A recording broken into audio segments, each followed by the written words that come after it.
Get ready to question everything you thought you knew about international law and the so-called rules of the global order. The raw truth is that power, not principle, often dictates who makes the rules, who follows them, and who gets to break them without any consequences. Think about the term coup d'état. It's a French phrase that means a stroke of state, a sudden forceful seizure of power. While it sounds like something from a spy movie, it's a very real and very effective secret weapon. Throughout modern history, powerful nations have used coups to topple leaders they don't like and install ones they can control.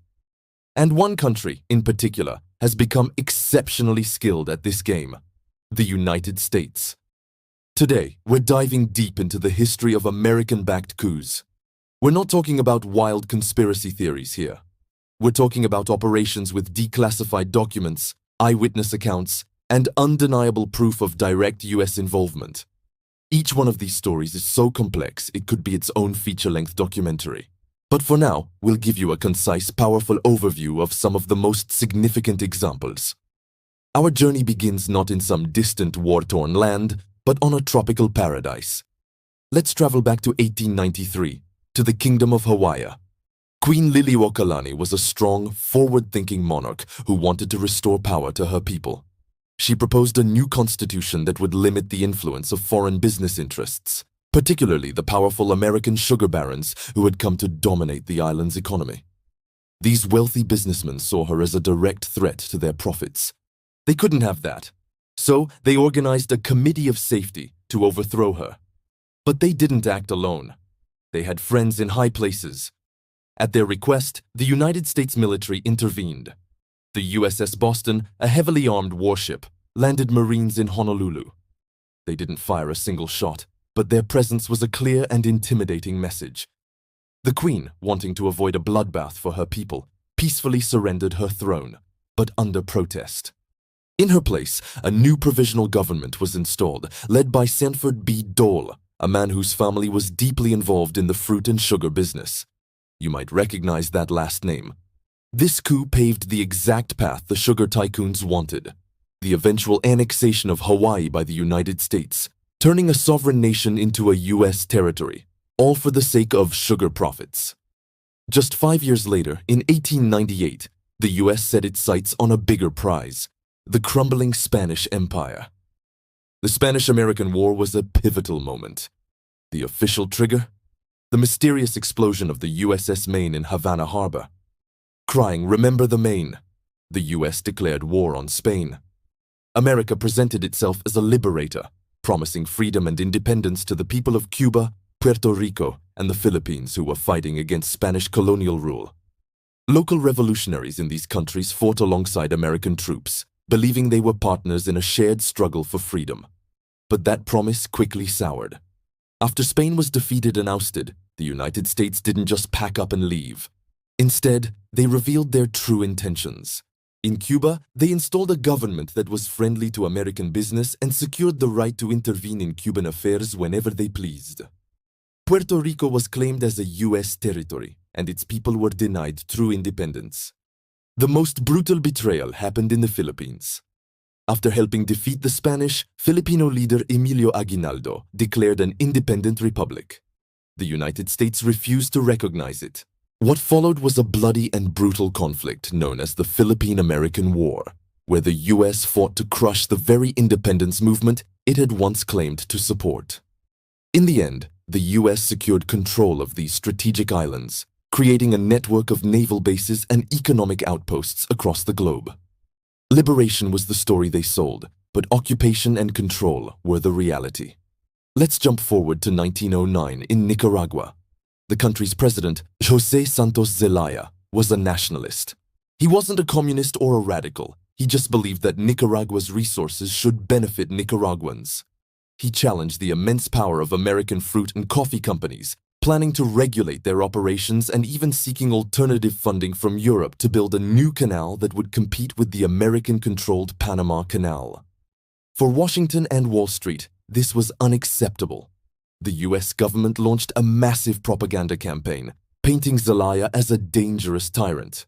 They secretly funneled money and weapons to a rebel faction led by a man named Juan Estrada. When the rebellion began, the U.S. Navy conveniently appeared off the coast, blockading ports and preventing Zelaya's government from putting down the uprising. With his back against the wall, Zelaya was forced to resign. The United States then recognized the new government led by their chosen man, ensuring American companies could continue operating with little interference. It was a masterclass in soft power backed by hard military threat. Next, we head to neighboring Honduras in 1911, a story so blatant it sounds like fiction. This is the tale of the original Banana Republic, and its king was an American businessman named Sam, the Banana Man, Zimuri. Zimuri's company, Cuyamel Fruit, controlled vast swathes of land and essentially ran the country's economy. When the Honduran president tried to restructure the nation's debt with a loan from a rival banking syndicate, which would have weakened Zimuri's influence, the Banana Man took matters into his own hands. He didn't just lobby politicians. He hired a private army of mercenaries, armed them with surplus weapons, and launched a private invasion from New Orleans. He put a former Honduran president, Manuel Bonilla, at the head of this rebellion. As the country descended into chaos, who stepped in to mediate? The United States government, of course. They brokered a peace deal that forced the current president out and installed Zimuri's puppet, Bonilla. The reward for this private coup? Bonilla granted Zimuri's company massive land concessions and, incredibly, made them exempt from all taxes for 25 years. A private businessman overthrew a government with his own army, and the U.S. government legitimized it to protect his business interests. Now, for one of the most infamous and consequential coups of the 20th century, Iran, 1953. The democratically elected Prime Minister, Mohammad Mossadegh, was a national hero. He made a bold move that electrified his country and terrified the West. He nationalized Iran's oil industry. For decades, the Anglo-Iranian Oil Company, which was owned by the British government, had been extracting Iran's oil and giving Iran only a tiny fraction of the profits. Mossadegh said, "No more." This was an existential threat to the British Empire's finances. They pleaded with the United States for help. At first, President Truman was hesitant. But when Dwight Eisenhower took office, his administration, particularly the staunchly anti-communist Dulles brothers, saw an opportunity. They greenlit a covert operation codenamed Operation Ajax. The CIA sent in one of their top agents, Kermit Roosevelt Jr., the grandson of President Teddy Roosevelt.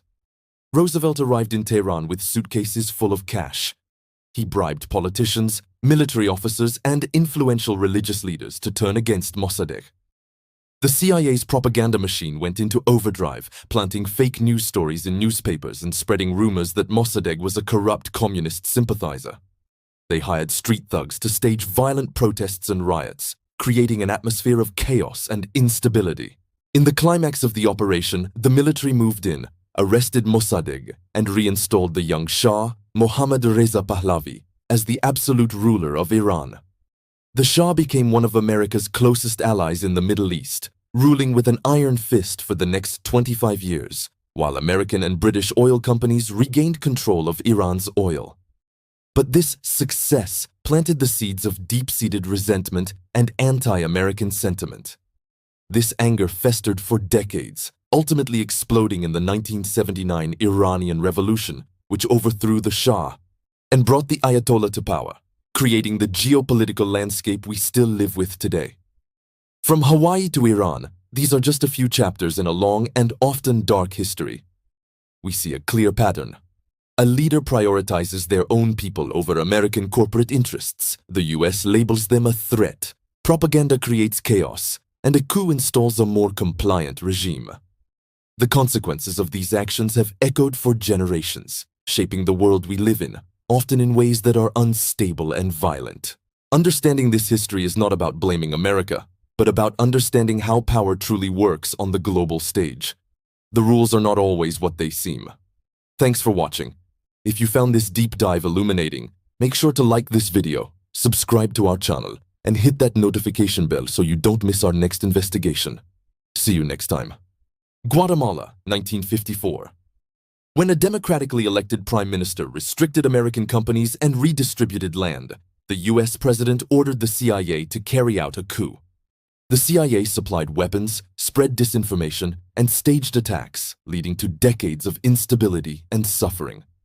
Congo, 1960. Prime Minister Patrice Lumumba's independence and control of uranium resources made the US nervous. The CIA orchestrated his removal and assassination, leading to prolonged instability. South Vietnam, 1963.